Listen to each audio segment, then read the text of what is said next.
enkuba ekedde kutonya mu bitundu ebyo eby'omu buvanjuba bugwanjuba ssaako n'ebyo ebyebulunguludde ennyanja Nalubale. Eno alipota embeera y'obudde ojja kutuusaako nze Agnes Nalukwago. Wabula ate okusinziira ku alipota gye twafunye weziweredde saa 3 ez'okumakya Soroti ebadde ne millimeters 3.2 wabula ate Tororo millimeters 12 n'akatundu kamu olwo Namulonge millimeters 12.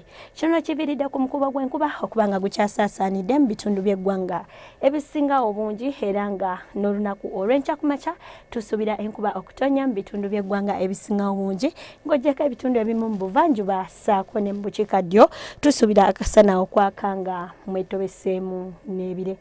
Mu biseera eby'olweggulo tusuubira enkuba okutonya mu bitundu by'eggwanga ebisinga obungi nga mwetobeseemu n'okubwatuka okw'eggulu era nga n'ebbugumu erya waggulu lijja tukedda ku degrees 27 mu bitundu by'eggwanga ebisinga obungi wabula ate ekibuga ekikulu Kampala tusuubira ebbugumu okutukedda ku degrees 26. Ebibuga ebirala mu nsi ekibuga nga Nairobi tukisuubira okuba n'enkuba ssaako ne New York wabula ate ebbugumu Nairobi lijja tukedda ku degrees 27. Eyo mu Paris tusuubira obudde obw'ekiddedde. Ebyo betusobodde okufunirayo okuva mu kitongole ky'eggwanga ekivunaanyizibwa ku mbeera y'obudde okufuna ebisingako bisange ku mutimbagano gw'ekitongole kyaffe nga gulambikiddwa ku lutimbe lwa TV yo.